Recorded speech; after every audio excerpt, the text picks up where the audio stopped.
Hello, and welcome once again to Loveland's Talking.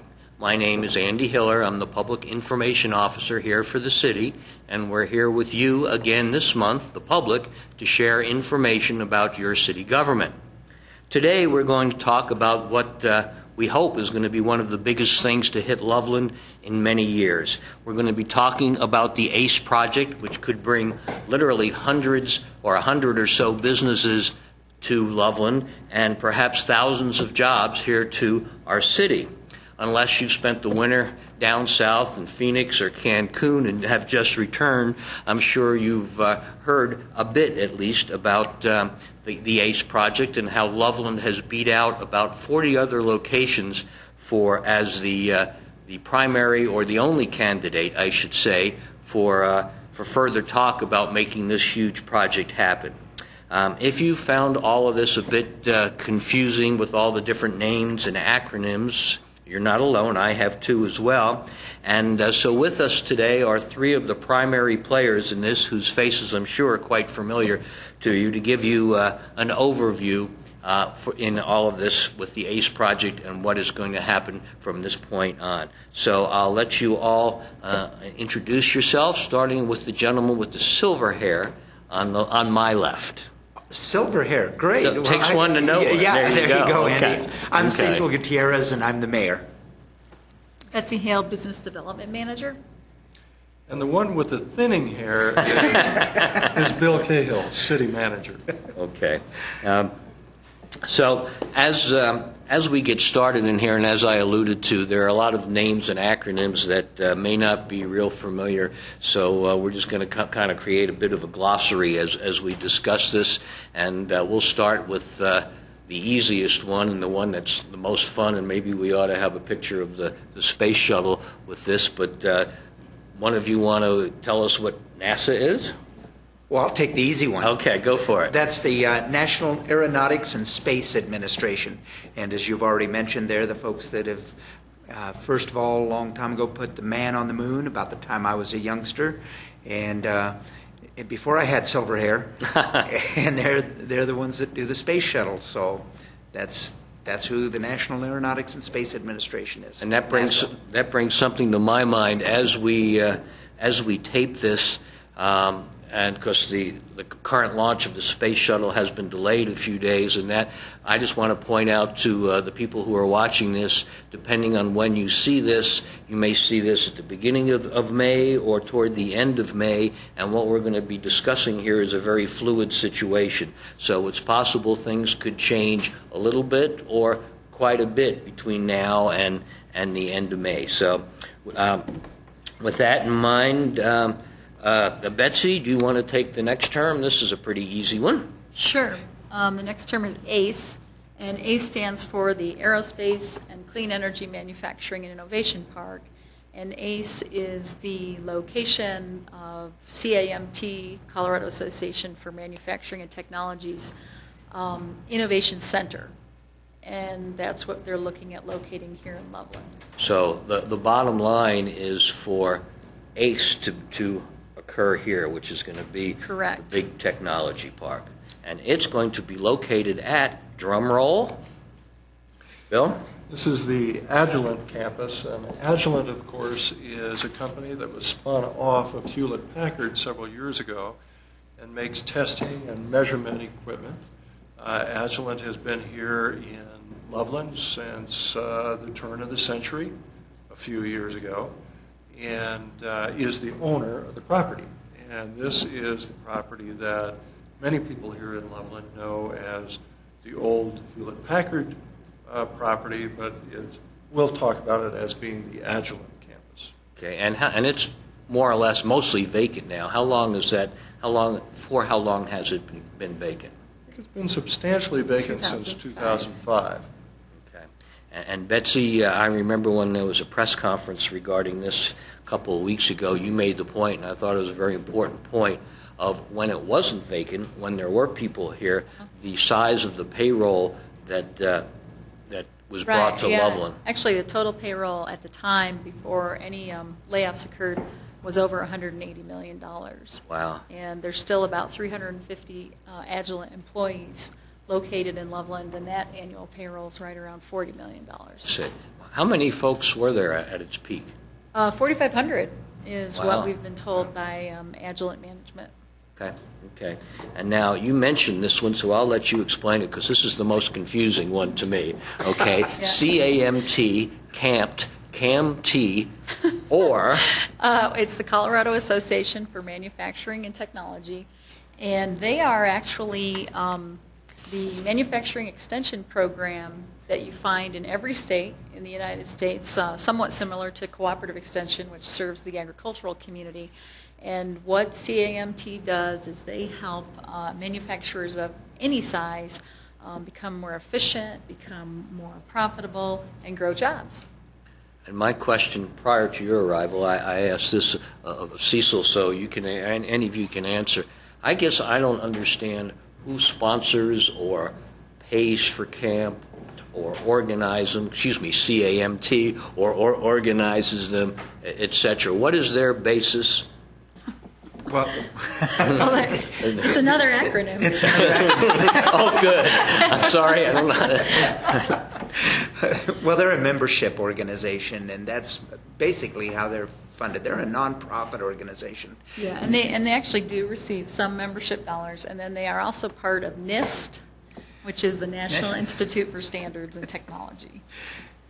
So another acronym. Okay. So NIST. it's really a nonprofit membership association for Colorado-based technology-oriented employers and manufacturers.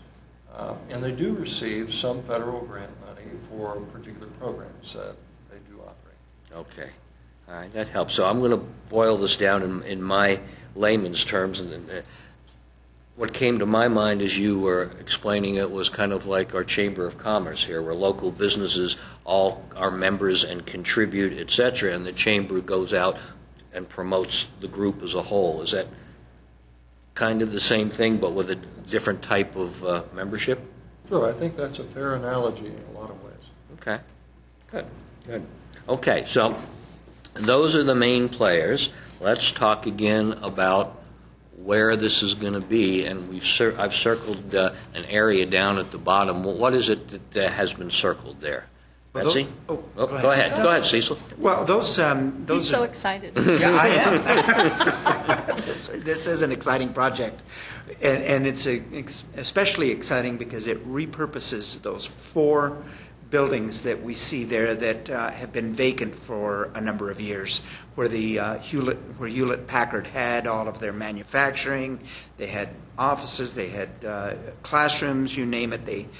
And those buildings are basically empty. So those are the 4 buildings that ACE will go into. And those are big buildings with a large grand total of square footage. Is that right? Over 800,000 square feet under roof in those 4 buildings. And besides the 800,000 square feet under roof, there's also over 300 acres of land. Beyond what we're seeing in this slide here? 300 acres including that land. I see. Okay, so bottom line is, though, if they want to make it 5 buildings or 6 buildings or something like that in the future, there's room for that growth and expansion. Yes, it's an Correct. expandable campus. Great.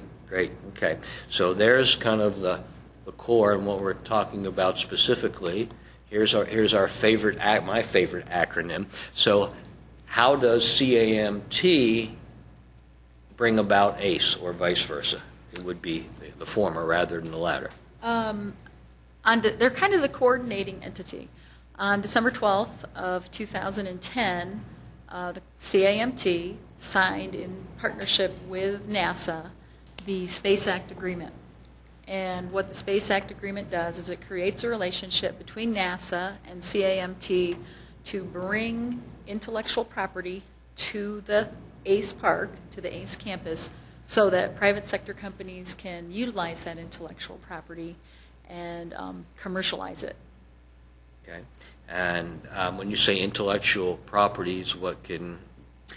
Well, an example might be something like, and this is an older example, but if you think back to the early space programs and when the astronauts flew, they always had these sensors on their bodies that recorded their temperature and recorded their heart rate and all those things. And that technology today is in every intensive care unit and every hospital room in the country, but it actually started out as technology by NASA to record all those body functions. Okay, so and a refresher, please, as to how Loveland was selected and among who and perhaps why. Why did we come out ahead, at least in your opinion? Go ahead, Bill. Well, in mid-December, when the announcement of the Space Act agreement was made, it launched a competition in northern Colorado for the location of the ACE campus. And the search area that CAMT was searching in really extended from Denver to Loveland. And communities or private property owners in that area could submit their properties as site for the ACE campus. There were a total of 40 to 50 different proposals that were received by CAMT. And they ran a selection process according to certain criteria that they had specified in order for them to select the best site. In the end, as you know, about a month ago, this particular Agilent property in Loveland was chosen as the candidate site out of that competition.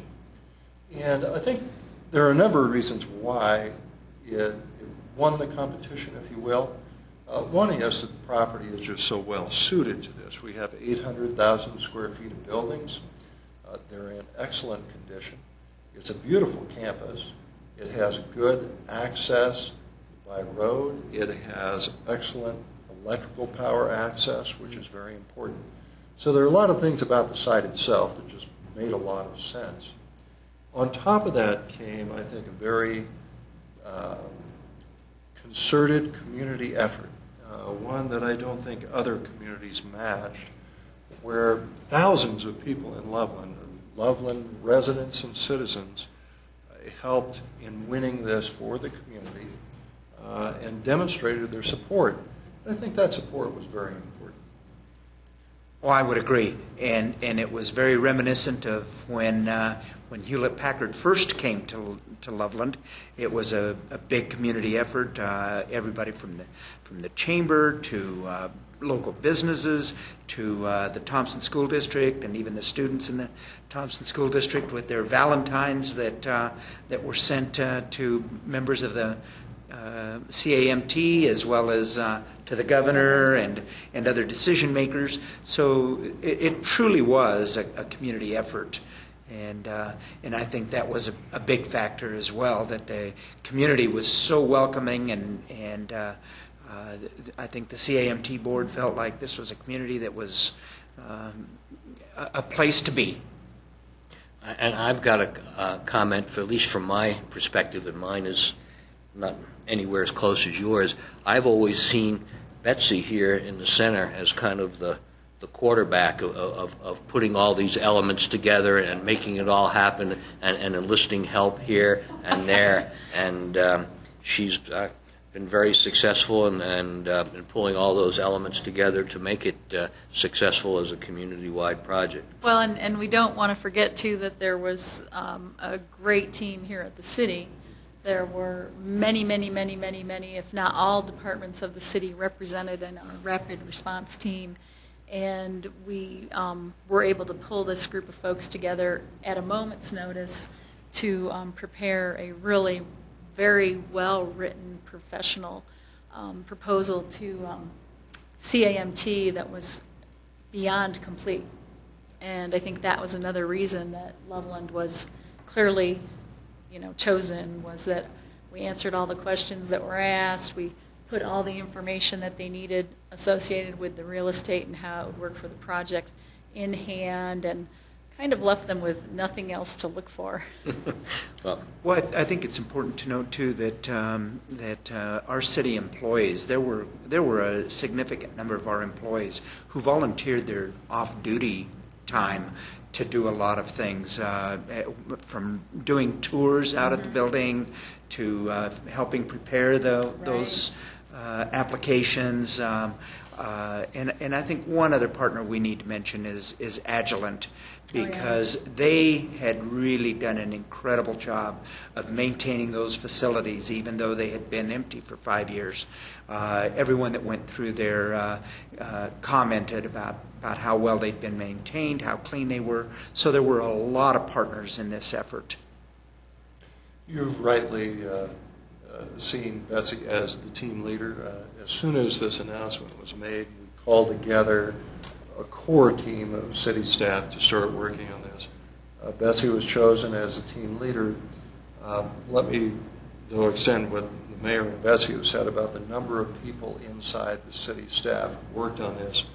A couple of weeks ago, I asked Betsy to put together the list of who on the city staff worked on this proposal. There are more than 100 people on the city staff who participated in doing this. Wow, that's great.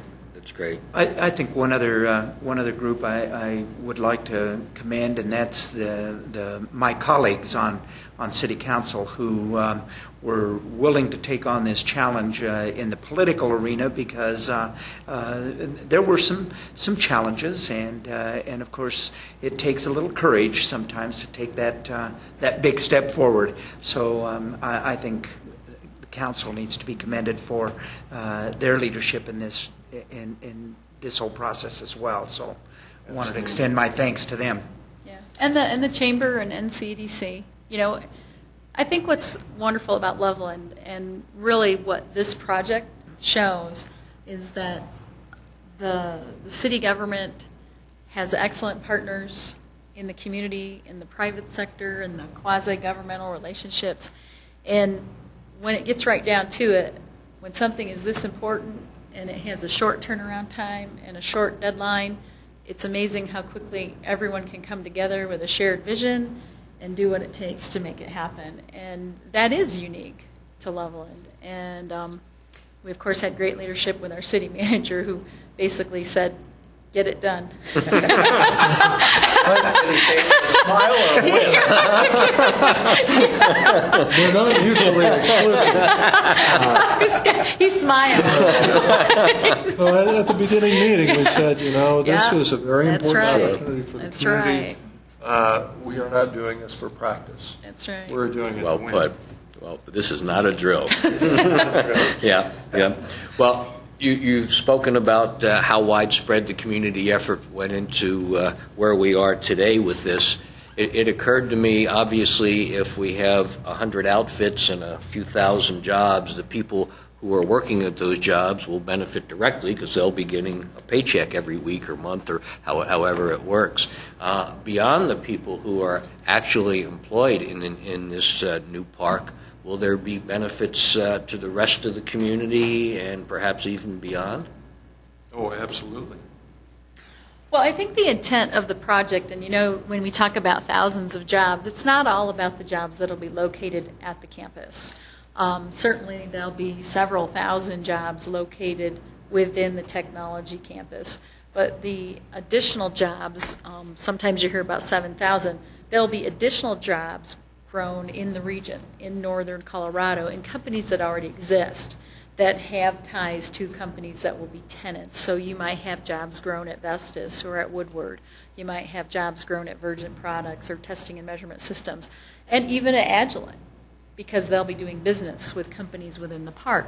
But statewide, there'll be growth in jobs even on the western slope, because down in the San Luis Valley and in the Springs and over on the western slope, there are companies that, again, will be doing business with companies within the center. And so it's really a statewide regional innovation cluster is what CAMT and NASA are trying to do. They're trying to help reinvigorate Colorado's economy from the ground up. And this campus will be that catalyst project for that effort.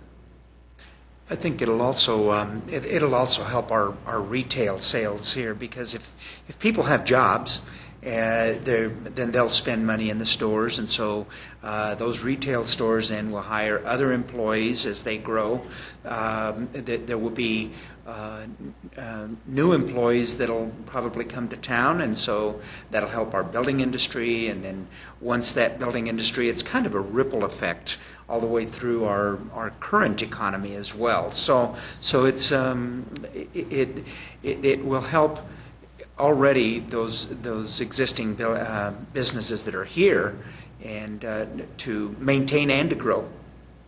I can't help but think when this was first announced, a big smile must have come across the face of the folks who own the barbecue place right across the street from the campus, or the shops, was it King Soopers Right, shopping correct. center just down the street. I mean, that must be a big boom for them when this occurs. Actually, the day after the announcement was made, the Wednesday following the city council announcement, Barbecue Bob's was giving away free brownies as a celebration. And, you know, that is also part of the community support that we received here, because when the CAMT team first came to visit and tour the property, what happened was Harry Schmidt across the street at Schmidt's Bakery said, "I'd really like to help in that. I'd like to donate pastries and coffee and be part of this." And he did, and he came across with a couple of his employees and served as waiter and waitresses in the room for the visiting people who were here to see what Loveland would be like.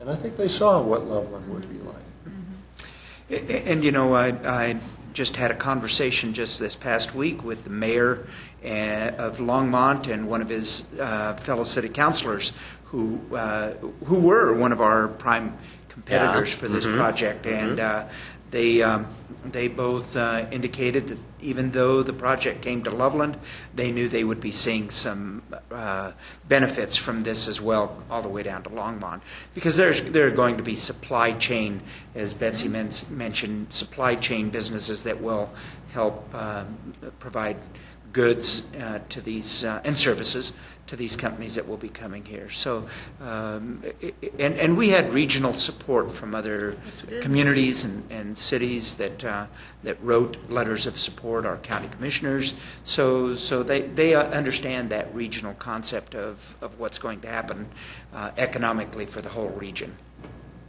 Well, this, as you have explained, it took a lot of work and a lot of effort, and a lot of effort by a lot of people to do this. One thing that is always discussed in attracting a business or businesses to town is incentives, and so we might want to talk about that a little bit. The other thing is that with this operation, the big news is because of this, the city, it looks like, will purchase the Adjuvant campus. I wonder if you would like to talk about that, and if indeed that's so, and what will follow beyond that. You know, I think that there are not incentives in this project in the way that a lot of people use that word, incentives. There's not so many thousands of dollars per job created, or saying, well, if you do this, then we will give you some reward. But what we do have here is a business proposal that really engages the city as a partner in some ways in getting this project done.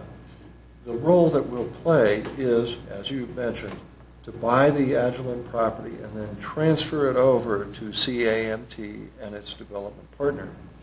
But we will sell that property, and then we will not only take back the purchase price of it over time, but we will also engineer a permanent, enduring cash flow that will come back from the project to the city. So we're helping at the front end with the expense, but we're going to recapture that later, and not just from taxes or indirect effects, but we will recapture income from the project according to the success of the project. So it's a little bit different than saying, you're doing a good thing, here's $1 for every job that you create. Right. But it gets us to where we need to be in order to make this project happen. Okay. So once this occurs and the city purchases the property, we won't become, I say we, I mean the city, in effect, the landlords to each of the individual businesses there. Is that correct? We will not. We will not be Okay. the landlord. As a matter of fact, that was, I think, one of the very first items that the council as a whole discussed, that this was our desire not to be landlords of that property for those businesses, that it needed to be a developer partner with CAMT that would be responsible for that. As the soonest we could get out of being property owners, as a matter of fact, if we could make it all happen in one day, would have been the best solution. We're not sure we're there yet, but yeah, it was definitely our goal and continues to be our goal not to be the landlords.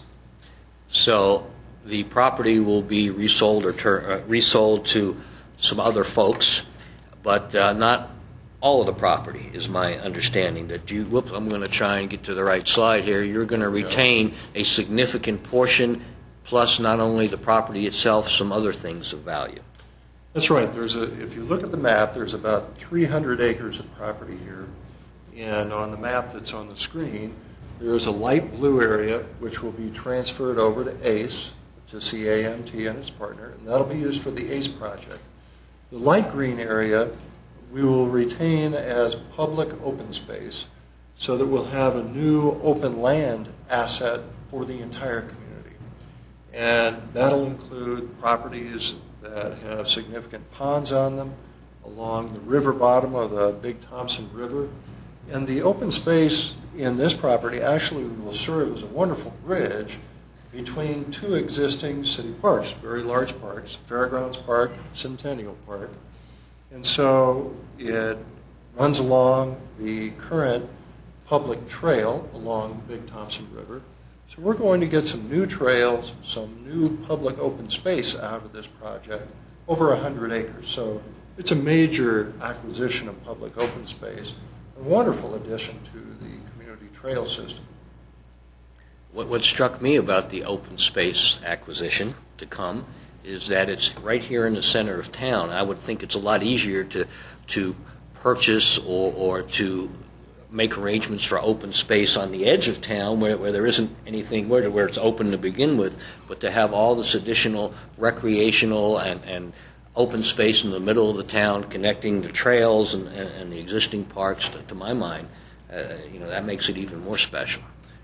Well, I would agree with that, and I think a number of us in the community had looked at that area as desirous open land for a long time, and then I think this just happened to be the opportunity for us to be able to obtain that land and make that connection, that great connection, as Bill says, between those two fabulous parks that we've already got.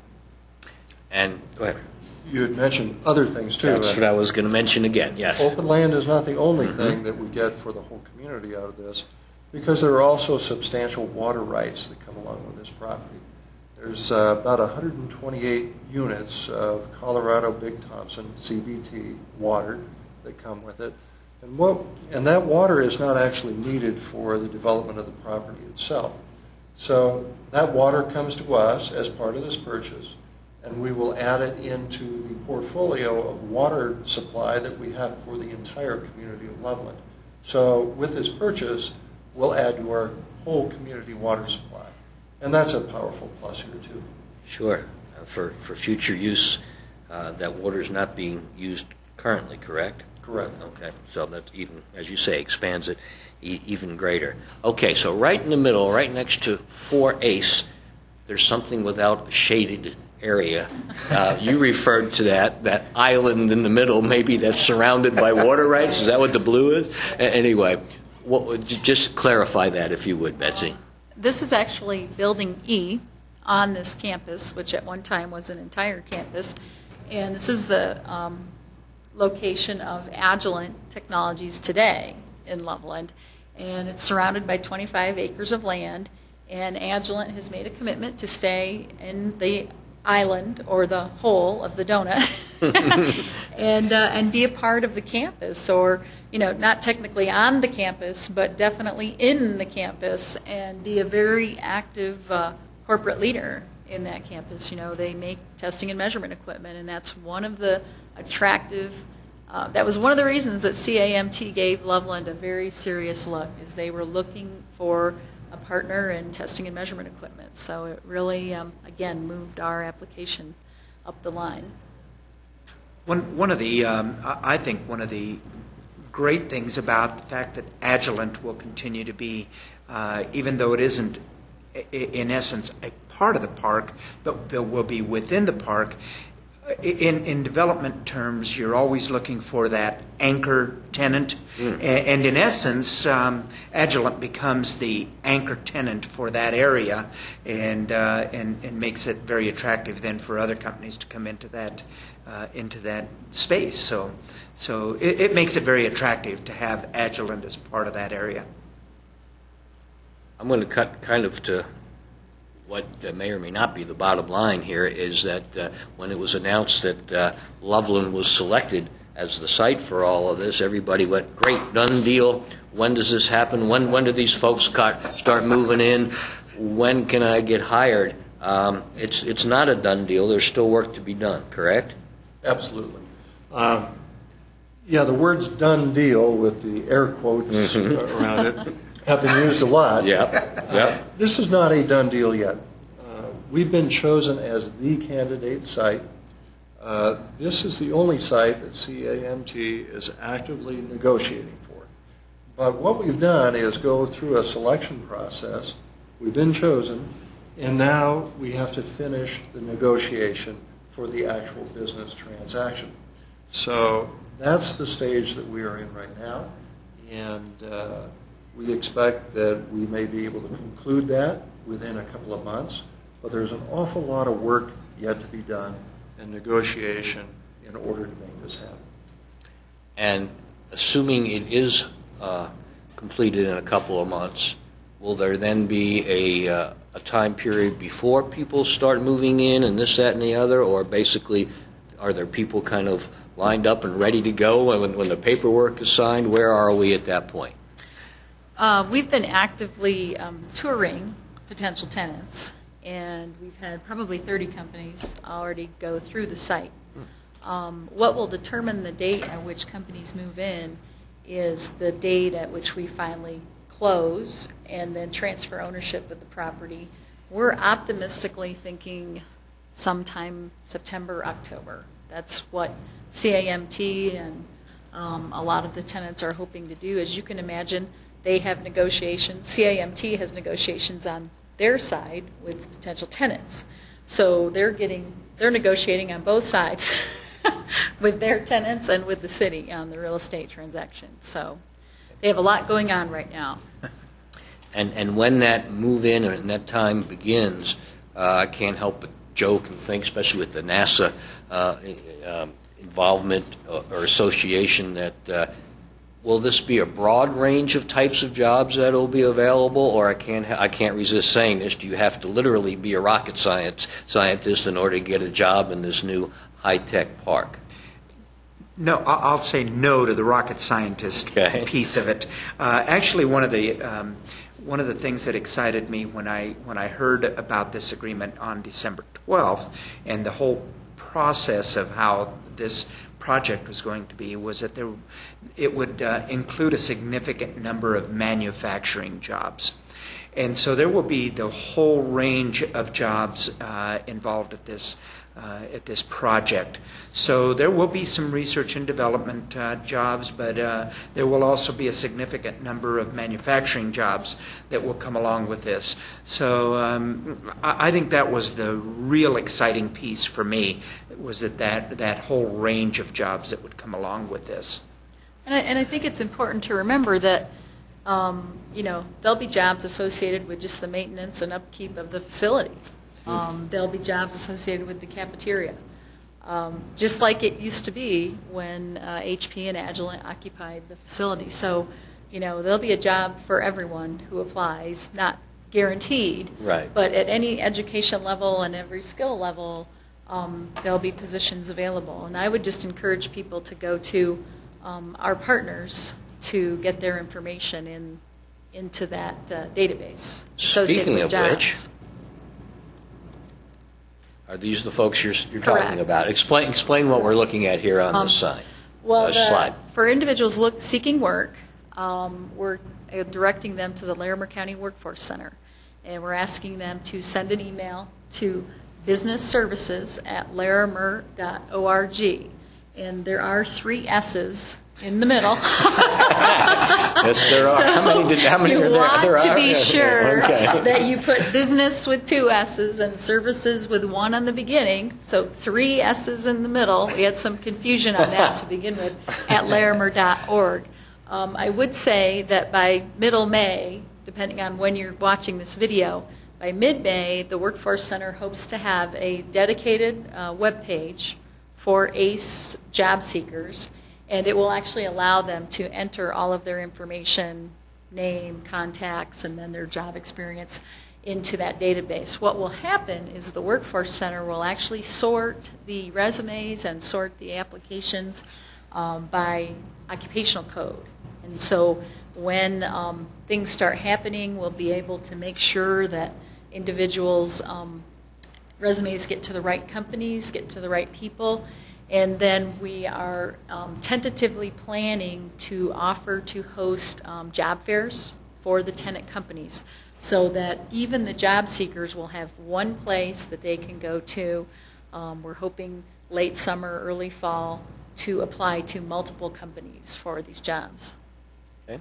And the second portion of the slide here is aimed at businesses. Correct, and we've had over 500 people looking for work, and we've had over 200 businesses looking to offer their services and their products to tenants in the space. And so we're handling those inquiries through the Northern Colorado Economic Development Corporation, and Diana McKinney is taking that information via email. She actually was taking it via fax up until so many faxes came it burned up her fax machine. Really? Wow. Yeah. So they aren't taking any more faxes, but you can send it to her at dmckinney@ncedc.com. And they're doing a great job. They're building, again, another database, and they're sorting it by what services these companies provide. And there will be a lot of shared services available to these tenants. So I would just continue to encourage companies to send that information to Diana. And again, my reaction to this is kind of a black and white, or in this case, kind of a blue and white example of the community coming together and working in advance of things and thinking ahead, so that instead of all these calls coming in and say, oh my goodness, what are we going to do? You've already got it kind of lined out, and with partnerships with NCEDC and with the workforce and the county, and that's an excellent example. All right, so to throw some water on this, what happens if during these negotiations, I'm sure there are various hurdles that have to be climbed over or leaped over. You hit one, and you used that example too, didn't you? The hurdles, but you hit not a hurdle, but the high jump bar or something, or the pole vault bar, and it just doesn't happen. If this were to fall through, this relationship with CAMT and ACE, as has been explained, does that mean the Agilent campus will remain empty? The barbecue place across the street won't have a Tuesday special? Is there a plan B? There is a plan B. From the beginning, we've been very aware that we need more than one alternative, that there needs to be a way still to have an exit strategy for the city and put the property back into a productive economic use, even if we had not been selected for the ACE project. Well, first of all, we're very glad to have been selected for the ACE project, so we're still on plan A.